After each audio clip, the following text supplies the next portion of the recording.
Estamos chegando para a nossa atividade da noite.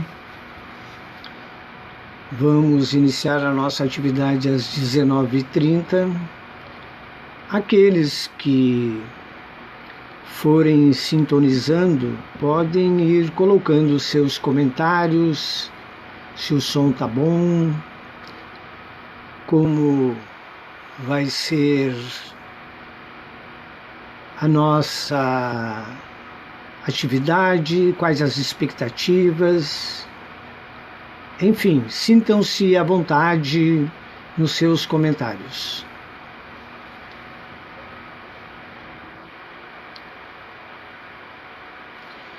Seja bem-vinda, Cris, Adriana,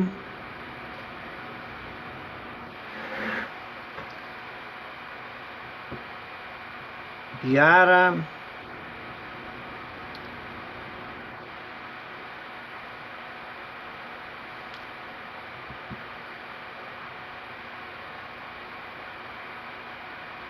boa noite a todos.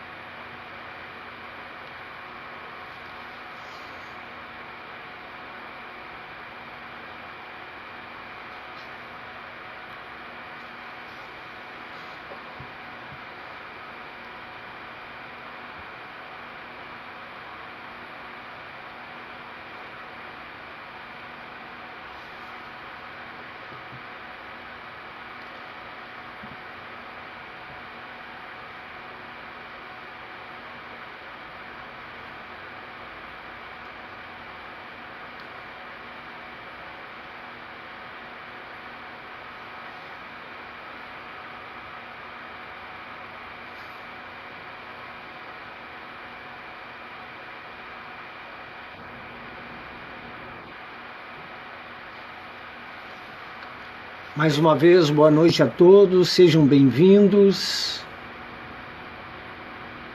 Obrigado, Jane, confirmou o som.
Mais uma vez, boa noite a todos. Estamos bem próximo do início da nossa atividade.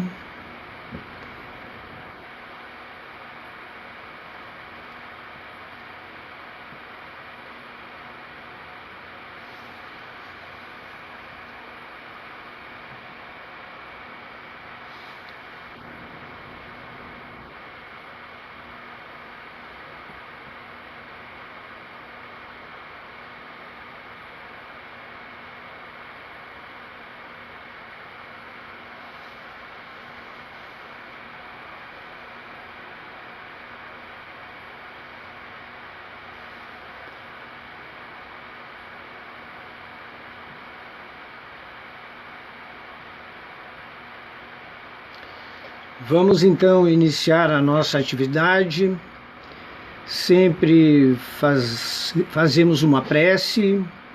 Vamos então nos unir num só pensamento. Sugerimos para que possamos nos unir nesse pensamento a imagem do Mestre Jesus, mentalizando o querido Mestre, nosso companheiro de provas neste planeta, nosso governador, Então, unidos neste pensamento, rogar ao querido Mestre a assistência para que contemple as nossas necessidades da noite, que possamos ter cada molécula de célula dos nossos corpos inteligentes, fluídicos e físicos, impregnados por fluidos do conhecimento, do entendimento, da afabilidade, da doçura, da resignação, do perdão, da lei de justiça, amor e caridade na sua maior pureza.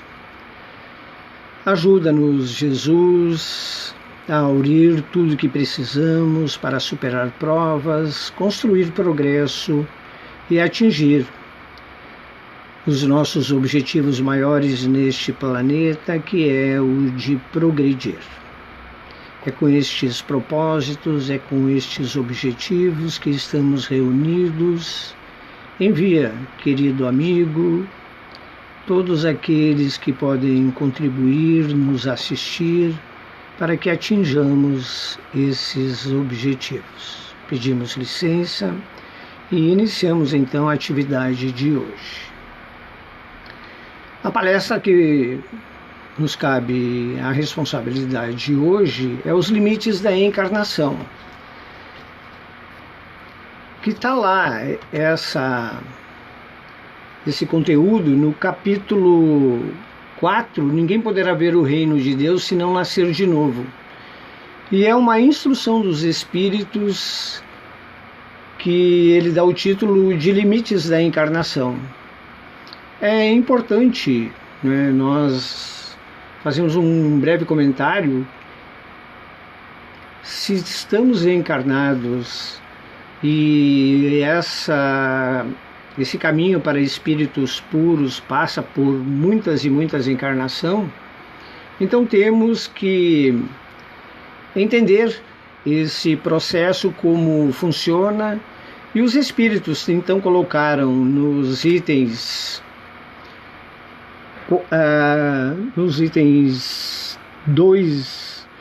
4 e 5, 24 e 25, essa informação.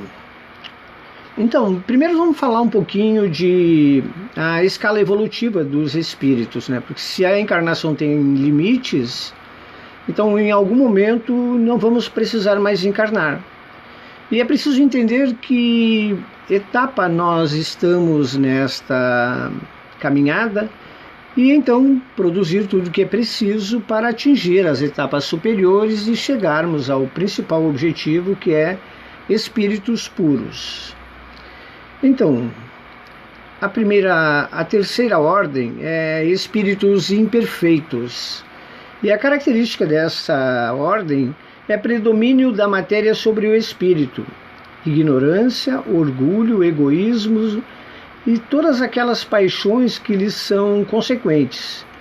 E há uma intuição de Deus, mas não o compreendem. E apresentam ideias pouco elevadas. Então, uma das características dessa terceira ordem é a predominância da matéria sobre o espírito. Então, enquanto a matéria dominar o espírito, vamos precisar encarnar. E essa é uma condição atual que está presente nos espíritos que habitam o planeta Terra. O planeta Terra já foi planeta primitivo e está agora na sua passagem de provas e expiação para a regeneração. A característica do plano de provas e expiação é a inclemência da natureza e a perversidade dos homens, que é o que mais está presente no planeta, né? Hoje fez um dia de verão e estamos já na entrada do inverno. Os espíritos de segunda ordem são considerados espíritos bons. E olha só, compreendem Deus e o infinito, a característica desses espíritos. Compreendem Deus e o infinito e já gozam da felicidade dos bons. São felizes pelo bem que fazem e pelo mal que impedem. O amor que os une lhes é fonte de inefável ventura, que não tem a perturbá-la nem a inveja, nem os remorsos, nem nenhuma das mais paixões que constituem o tormento dos espíritos imperfeitos, que são os espíritos de terceira ordem. E os espíritos de primeira ordem são considerados espíritos bons. Só tem uma única classe aí nesses de primeira ordem, que é a classe única. Característica destes espíritos puros: nenhuma influência da matéria, superioridade intelectual e moral absoluta com relação aos espíritos de outras ordens. Em todas as minhas exposições eu trago sempre esse slide que agora estamos aí, que está aparecendo, né? Então tem ali uma estrelinha, né, que é o espírito, aquela roda ali, um azul claro e num verde, depois um amarelo que é o perispírito, duplo etérico e o corpo físico. Nós encarnados somos todas essas estruturas que está aí. E os desencarnados só têm até o perispírito.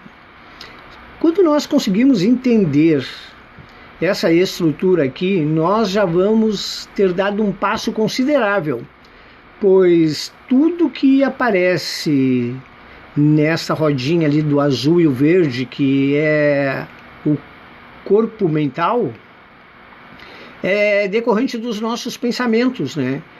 E ele impacta esse campo mental no perispírito, no corpo físico. E isso significa que tudo aquilo que pensarmos vai desembocar nos corpos de manifestação, desencarnado no perispírito e no encarnado no perispírito e no corpo físico. A partir daqui, então, começamos a vislumbrar uma realidade que nós somos e que poucos conhecem ainda. Tudo que passa nas nossas mentes impacta no perispírito, no duplo etérico e no corpo físico. Então, se pensarmos coisas boas, vamos então ter condições boas para enfrentar as dificuldades deste plano de provas e expiações. Então, esse item 24 começa com uma pergunta: quais os limites da encarnação?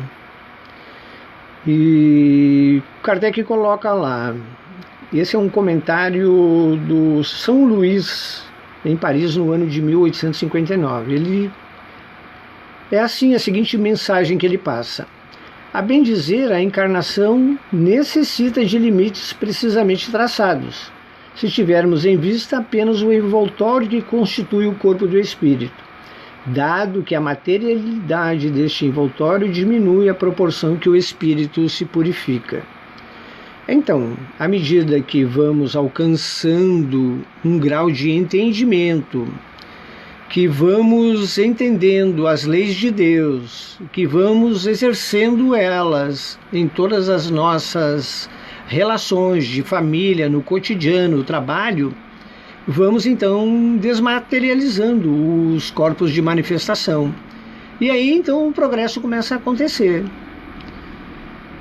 Se mundos especiais são destinados a espíritos de grande adiantamento, estes últimos não lhes ficam presos, como nos mundos inferiores. O estado de desprendimento que se encontram lhes permite ir a toda parte onde os chamem as missões que estejam confiadas. Então, nós realmente estamos presos neste mundo que habitamos, né? Sofremos a força da gravidade. Quanto mais materializados nossos corpos de manifestação, isso vale para os desencarnados e vale para os encarnados, mais força de atração, mais a força da gravidade atua sobre os nossos corpos de manifestação. E é por aí que vai o nosso caminho. Né? Quando entendemos aquela estrutura que mostramos ali atrás, né, e vamos em nosso campo mental produzindo o amor e outras virtudes que são características principalmente das leis divinas, então vamos desfazendo aquela materialidade, vamos nos despojando dessa materialidade, e então os nossos corpos vão ficando mais sutis. Ficando mais sutis, a força da gravidade é menor. Se considerar do ponto de vista material a encarnação, como se verifica na Terra, poder-se a dizer que nela se limita a mundos inferiores. Depende, portanto, do espírito libertar-se dela mais ou menos rapidamente, trabalhando pela sua purificação. Deve também considerar-se que no estado de desencarnado, isto é, no intervalo das existências corporais, a situação do espírito guarda relação com a natureza do mundo a que o liga o grau de seu adiantamento. Assim, na erraticidade, que é aquele intervalo entre uma encarnação e outra, é ele mais ou menos ditoso, livre e esclarecido conforme está mais ou menos desmaterializado. Essa é uma mensagem de São Luís, em Paris, no ano de 1859. Vamos falar um pouquinho de mundos primitivos, só para a gente poder entender essa caminhada. Servem de morada para as primeiras encarnações dos espíritos. Podemos comparar estes planetas, e a Terra já foi, na sua pré-história, o início da civilização humana, como conhecemos.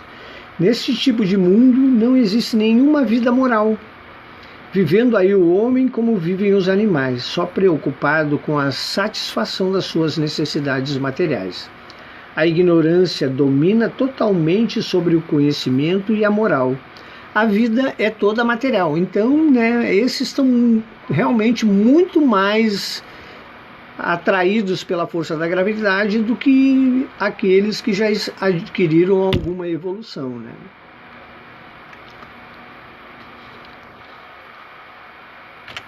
Os mundos de provas e expiação, que é o que ora estamos vivendo, já numa etapa de transição para o plano de regeneração. É a situação atual do nosso planeta, que nos oferece o exemplo de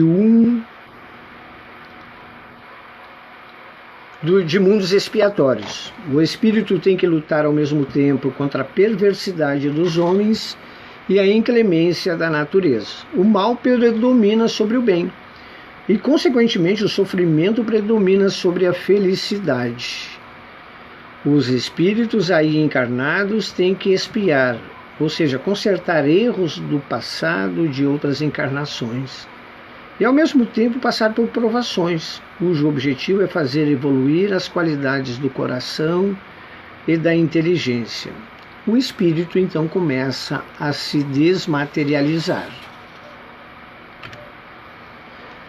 Os planos de regeneração servem de transição entre os mundos de expiação e provas para os mundos felizes.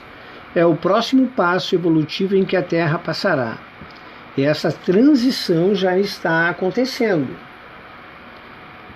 Bem no início, o bem predomina sobre o mal nestes mundos de regeneração. Bastante uso da inteligência.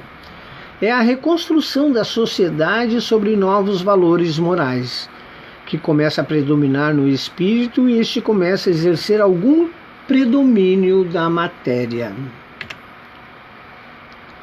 Os mundos superiores, onde o bem supera muito a ignorância, nestes mundos a felicidade dos espíritos encarnados supera em tudo o que compreendemos dela no nosso planeta. A ciência e a tecnologia atingem patamares inimagináveis.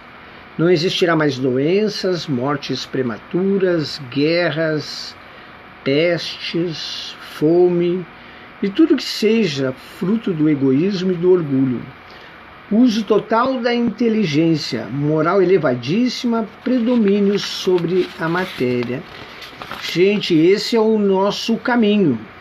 Estamos aqui e temos que entender que temos que chegar a espíritos de primeira ordem.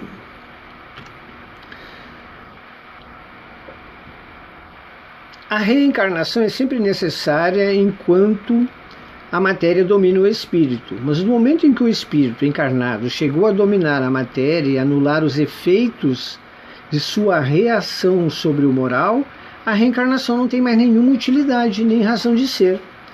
Com efeito, o corpo é necessário ao espírito para o trabalho progressivo, até que, chegando a manejar esse instrumento à sua maneira, a lhe imprimir a sua vontade, o trabalho está realizado. Isso é uma mensagem que está na Revista Espírita, em janeiro de 1864. É-lhe preciso, então, um outro campo para a sua caminhada, para o seu adiantamento no infinito. Lhe é preciso um outro círculo de estudos onde a matéria grosseira das esferas inferiores seja desconhecida.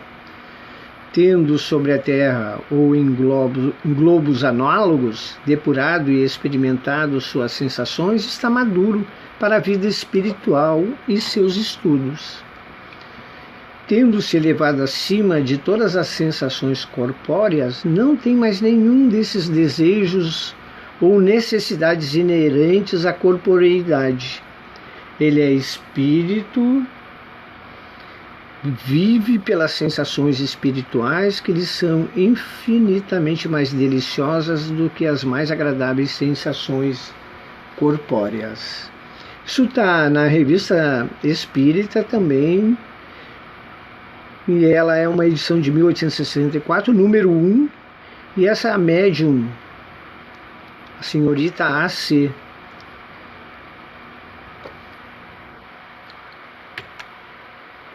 Voltei com esse slide aqui para que a gente possa entender o que é preciso nós fazer e como impacta as relações dessas estruturas e o que nos ajuda, né? Precisamos desenvolver, então, a moralidade, a intelectualidade e a espiritualidade. Assim como os alimentos que ingerimos são decompostos e transformados em química para abastecer as células de energia, também nossos pensamentos produzem energia e são transformados em elementos químicos para abastecer as nossas células de energia. Temos em nossos corpos quase ou talvez todos os elementos da tabela periódica. Então, olhem só, quando a gente ingere um alimento, isso está lá na respiração celular. O alimento que a gente ingere é decomposto, transformado numa química e vai para os vários departamentos, né? Mas quando, e isto é comum também no nosso campo mental, quando pensamos, esse pensamento vai percorrer um caminho, porque esse pensamento é gerador de energia e as células precisam de energia. Então ele percorre o caminho do perispírito, do duplo etérico, chegando no corpo físico.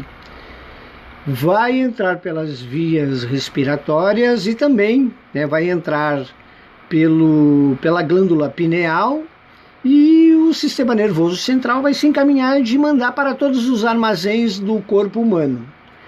Nestes armazéns ele é também transformado em química e jogado para os respectivos armazéns. O que são os armazéns?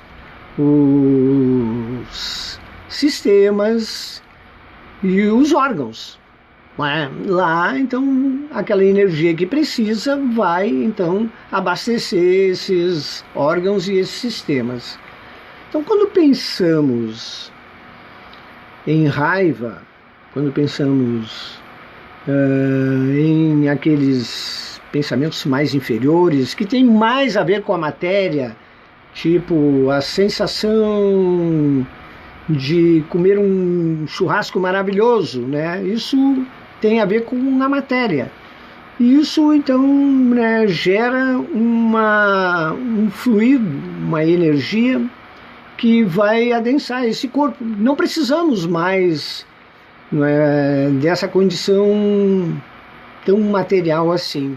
Temos que dominar os nossos vícios, principalmente os alimentares e outros mais, que vou me restringir só a esse. E esses pensamentos têm que estarem alinhados com as leis de Deus que estão na nossa consciência. Qualquer tipo de pensamento que não está alinhado com essas leis gera uma energia nociva. É como se fosse um ácido destruindo as células. Tem um trecho que eu queria trazer aqui do livro Missionários da Luz, no capítulo 11. O título desse capítulo é Intercessão. O autor espiritual é o André Luiz, a psicografia do Francisco Cândido Xavier. Então, nesse trecho do capítulo, tem vários espíritos desencarnados que acoplam aos encarnados para sugarem a energia do alimento. E a narrativa do Alexandre para o André Luiz é a seguinte: tanta admiração somente por vê-los tomando alimentos pelas narinas? E nós outros?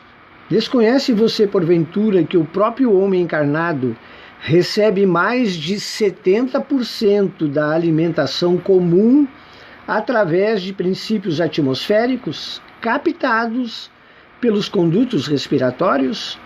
Você não ignora também que as substâncias cozidas ao fogo sofrem profunda desintegração? Ora, os nossos irmãos viciados nas sensações fisiológicas encontram nos elementos desintegrados o mesmo sabor que experimentavam quando em uso do envoltório do corpo carnal. Então está muito presente, né, que nós nos alimentamos da atmosfera onde vivemos e principalmente da atmosfera que produzimos. Então, quando estamos exercitando virtudes, e essas virtudes, ao acordar todos os dias de manhã, é preciso exercitá-la, né? Cruzando com nossos familiares na preparação para o nosso cotidiano. Nós temos que ser amáveis, educados. Isso gera uma atmosfera agradável e os nossos corpos de manifestação vão então ficando mais sutilizados. A repetição do exercício dessas virtudes vão gerando a desmaterialização desse corpo, logo os limites da encarnação vão sendo atendidos. Quanto mais nós exercitamos o perdão, a indulgência, o amor incondicional, a tolerância,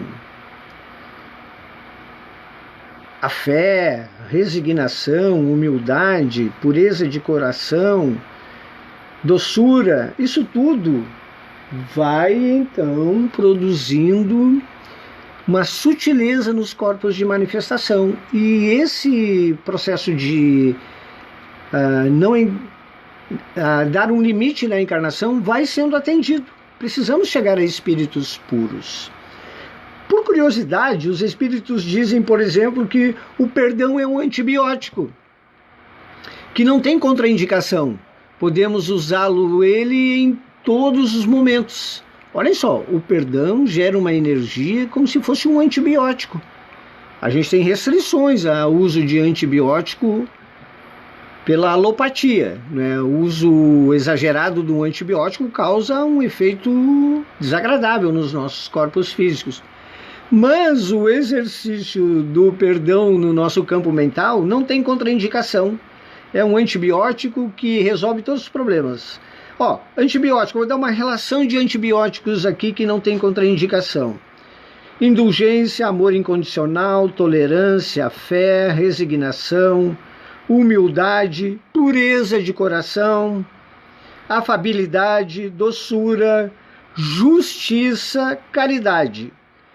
Tá, mas eu vou dar também uma relação de vitaminas, que também não tem contraindicação. Paciência, compreensão, entendimento, simplicidade, inteligência. Adquirir conhecimento é uma vitamina maravilhosa. Percepção, visão. E aí vai, não é? O nosso principal propósito aqui era dar entendimento que precisamos, nessa caminhada, chegar a espíritos puros. Não podemos viver uma vida contemplativa neste planeta, olhando para a natureza, por todas aquelas dádivas que Deus nos oferece nos nossos cotidianos, né?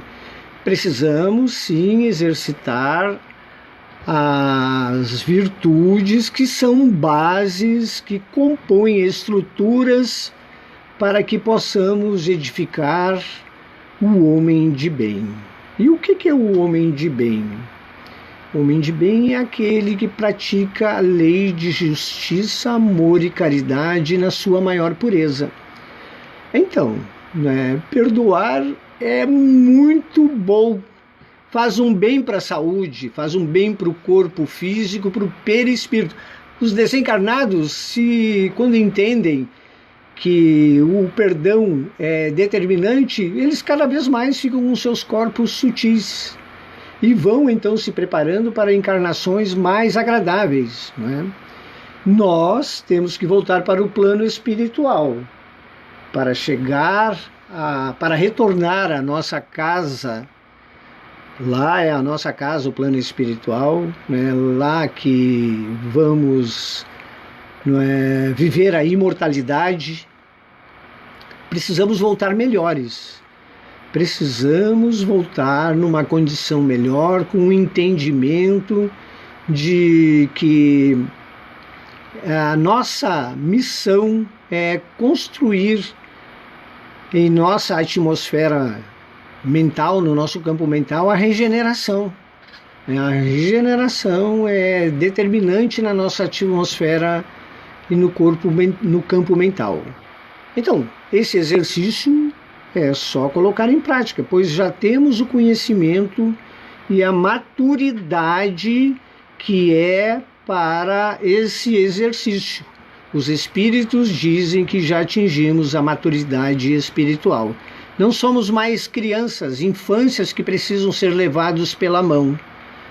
Temos que produzir a nossa caminhada, e ela passa por estas construções do exercício de virtudes. Podemos escolher entre essa caminhada com dor, ou podemos escolher ela exercitando o amor. E agora, vivendo esta pandemia, existe uma quantidade enorme de oportunidades para que exercitemos o amor e a verdadeira caridade. Estamos chegando ao final da nossa atividade. Vamos então finalizar. Esperamos ter contemplado as necessidades de todos. Temos que caminhar e superar provas, e não podemos mais empurrar com a barriga essa caminhada evolutiva. Não podemos mais ser levados para outros mundos que ainda estão começando em provas e expiação. Nós temos que alçar voos maiores, cumprir as etapas de evolução. Então, o exercício de virtudes é determinante para essa caminhada. Sempre coloco no último slide, porque o conhecimento, como falamos ali, é uma grande vitamina. E o amor é um antibiótico.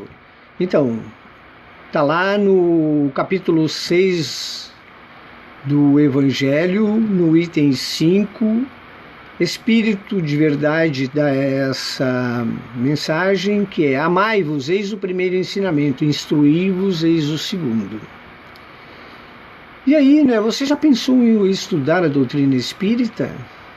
A gente tem vários grupos. Temos o CIED, que é um ciclo introdutório de estudos, e temos o ESD, que é o estudo sistematizado da doutrina. Nestes grupos aí, vamos entender melhor o que falamos aqui nesta exposição.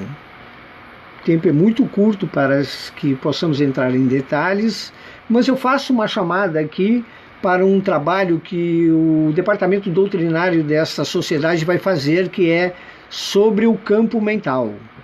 Informem-se, pois esse estudo vai ser assim muito elucidativo, vai nos dar uma condição de entender melhor como caminhar para espíritos puros.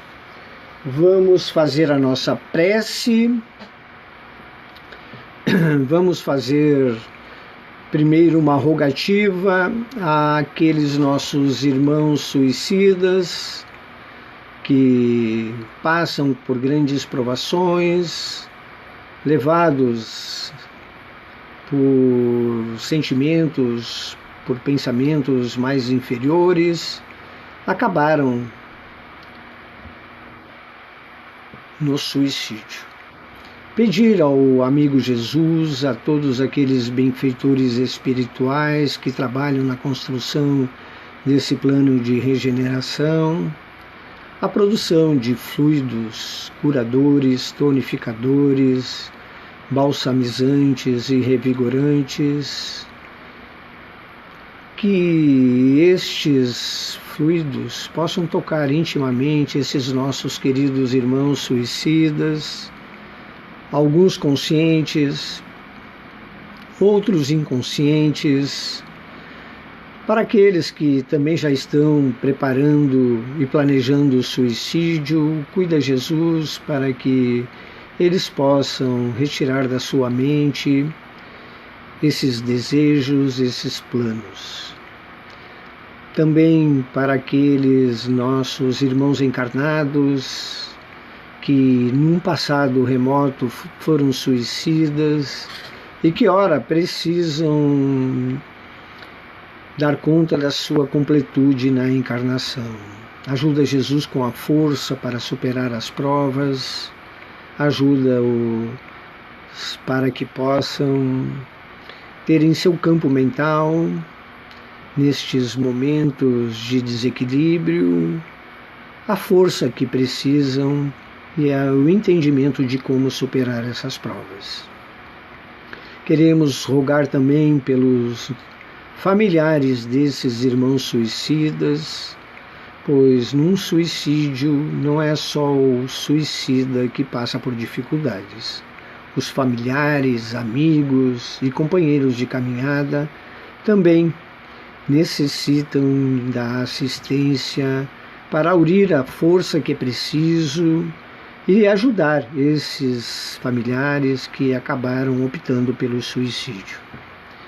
Cuida, Jesus, em todos aqueles lugares mais escuros, profundos da crosta terrestre, aonde tiver um irmão nessa condição, dá-lhe a força necessária para retomar as suas caminhadas evolutivas. E que essa nossa rogativa, junto com aquelas que estão sendo produzidas nas mentes daqueles que estão assistindo, produza tudo aquilo que vai contemplar as necessidades desses nossos irmãos suicidas.